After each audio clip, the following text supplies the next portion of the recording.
So, good afternoon. Thank you, Dr. Majumdar, Dr. Vidya, uh, my co-panelist, uh, students of Symbiosis, ladies and gentlemen. The issue of uh, blue economy is, as Chair said, that is a very new and novel concept.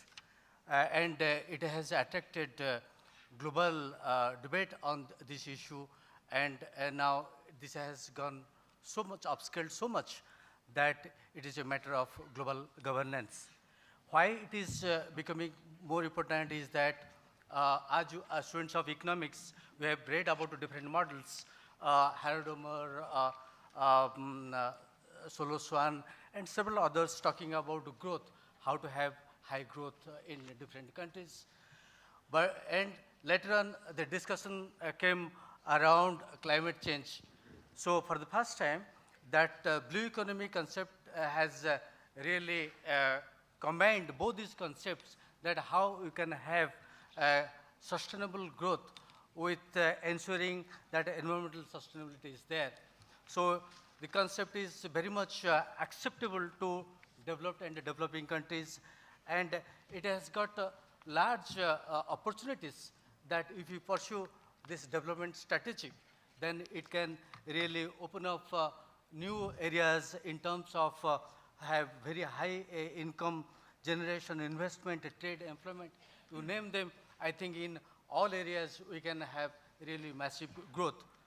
And blue growth is so important in many countries. I would like to refer China, that this is becoming the main driver of growth. Look at China, which has been growing for the last 3 decades. But in the coming decades, I think it would be the blue economy which would drive the growth prospects of China. So now the question is that how much we know about the blue economy? The answer is we do not know much. And hardly there are 20 to 25 countries where the size of blue economy has been estimated. And even the same issue is how much we know about blue trade. That also we do not know. So these are the issues for which we must know what is the size of the blue economy, its structure, and its content. And therefore, it is very important to understand and to estimate blue economy or the size of the blue economy. Those who are early movers in this area, they have really benefited. Particularly Western countries, US, European countries, and many countries within developing and emerging countries who have already focused in these areas, they are really going to gain much from the process. India has also made some significant headway in this area. Now, when we talk about the blue economy, then what is this? Uh, do you have any idea about the sectoral coverage? In a traditional way, we say that ocean economy means it is deep sea mining, it is fisheries, aquaculture, shipping, but in fact, blue economy is much wider than what generally or traditionally being conceived. It is, of course, a segment of GDP, but there is no such area where there is no imprints of blue economy in our economy, whether it is agriculture in the form of aquaculture and catch, the extraction industry, manufacturing, energy, construction, services, you just name them, everywhere you find the presence of blue economy. And in many countries, what we have seen that the contribution of the agriculture sector, but particularly aqua sector, is between 5 to 7%. Now, there are difficulties in defining what is blue economy. There is no consensus as such in the concept of blue economy. It again varying from one country to the other, but there is some kind of consensus on the issue of blue economy, though in terms of sectoral identification, they are different. If we go to the literature, we find there are several concepts It's ocean economy, coastal ocean economy, marine economy, blue economy. There are several such concepts, and they are often used interchangeably. But there are differences in them. As such, the marine economy is one which uses ocean and ocean-related resources, that is marine economy. And blue economy is one which is much wider than that. Uh, Based on the literature, recently we have published a report in RIS which defines blue economy as a subset of the economy. It is a subset of the economy. Blue economy covers all ocean-related activities, including direct and indirect supporting activities required for functioning of these sectors, while adjusting to the cost of environmental damages. We have to take note of environmental damages while estimating blue economy and ecological imbalances caused due to the exploitation of ocean resources for consumption. So how one can define it very loosely. So blue economy is one which is combining the concept of growth along with the environmental dimensions, and that's why it is a global acceptance. Now, in marine economies, you see that there are several industries involved in this, but the blue economy is much wider than that of marine economy, which not only includes those industries, but also cover sectors like construction, marine minerals, and other manufacturing sectors related to the marine economy. So, in nutshell, marine economy is a subsector of that of the large blue economy. So, why we need blue economy accounting or to understand the blue economy? Because of several advantages that it can offer. We can understand about the key sectors in which we have got competitiveness of our interest. We can have more about food security, which is also part of non-traditional security, marine and coastal mining, our competitiveness in different sectors. It is about marine energy, seaborne trade, international regulations, tourism, urbanization, and many other issues.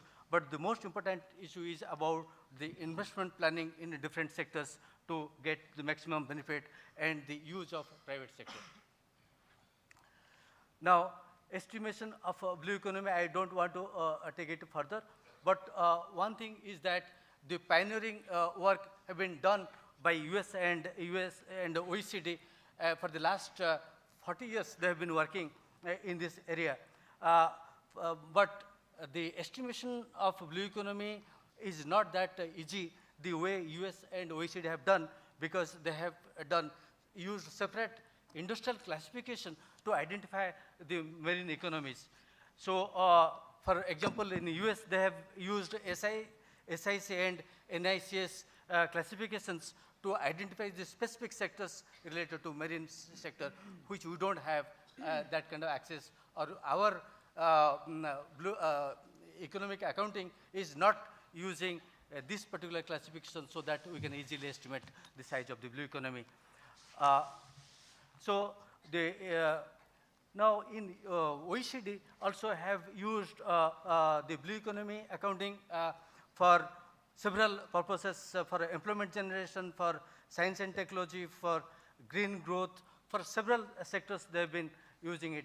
So in general, if you say that the blue economy has got special sectors which are completely different from that of the national income accounting sectors. So these are the broad sectors one can say in the blue economy. If you compare blue economy industries with the national income, I think this is the way one can see they are already present in agriculture, in mining, in energy, in manufacturing, and in services.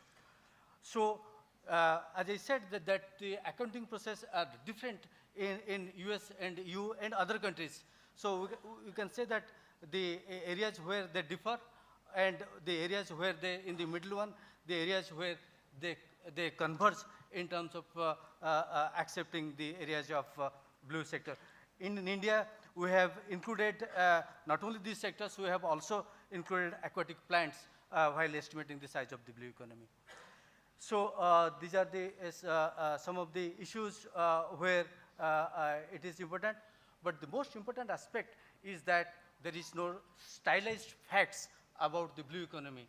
As you have read Kuznets and Sarquin, where we have seen that in the process of economic development, any country can move from agriculture to industry to services, or sometimes there are overlapping of sectors. But in case of a blue economy, it is not possible to have any kind of wild guess about knowing its own blue economy. For example, if you look at Brunei, its marine fisheries accounting for 38% of its blue economy. If you look at EU, 1/3 of its blue economy is under offshore mineral. If you look at China, it is the manufacturing sector which is dominating nearly 36% of blue economy. If you take US, it is 83% of blue economy in the service sector. So if I guess for India, I have no wild guess for India. So it is very difficult to guess about the size of blue economy in the economy, and therefore there should be concentrated effort to ensure that we should understand and know our blue economy. So for example, I can see this is the structure of blue economy in the US. Agriculture is peanut in green circles, but they are growing. If you look at the blue ones, they are the service sector constituting nearly 83% of US blue economy. And even within the broad sectors, also you cannot guess. For example, we know that in marine sector, it is the shipping and repair sector is pretty large. But if you look at US, fisheries sector is just much smaller than that of the shipping sector. And if you look at in the service sector, eating and drinking sector, which is 4 times higher than that of shipping and repair sector. So you cannot have a wild guess about the blue economy in economy. So this is how the size of the blue economy in different economies.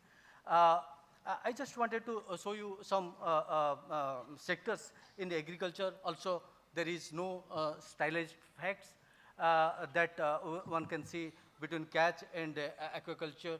It's also very difficult to know about the trends in different countries. Primarily because in agriculture, the endowments given by the God are different for different countries, and therefore we find that the productivity variations are there among countries, and therefore some countries are more developed than other in agriculture. Similarly, in marine energy, you have a tremendous space. Whatever we are nearly produce 80 million barrels of oil every day, but in terms of waste, this oil production is only less than 1% of the total ocean energy that we are wasting every day. So in marine biology, in many other sectors, we have got a tremendous potential.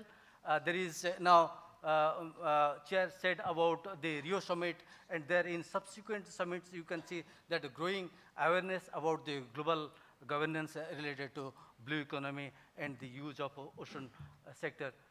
Now, countries have made special efforts to ensure that there is significant development in the ocean sector, which is contributing to the economy. And now, in the coming March, we have got the summit level meeting of IWAR, and I think this issue may be taken up in that. So priority sectors in India is again about knowing about own economy. In our own institute, in RIS, we have identified nearly 15 sectors. Now we have already contacted 17 ministries to get information on blue economy for India. So in way forward, I can say that global debate on blue economy should continue in order to keep blue economy on the top of the global governance agenda. You know your blue economy, setting of regional task force to evaluate blue economy accounting framework to understand size, structure, and the priorities of blue economy. As a short-term measure, act on 4 to 5 potentially known marine sectors, minimize erosion of opportunities from the blue economy. National policy actions should be the core priority area, which should be followed by regional and global actions. Big ideas are collapsing due to lack of implementation. Implementation of regional initiative is a time-bound manner can reduce substantial part of regions' apprehensions about gain from economic cooperation. And the last, maybe baby steps, but achievable periodic milestones to be set for member countries and the region as a whole. Thank you.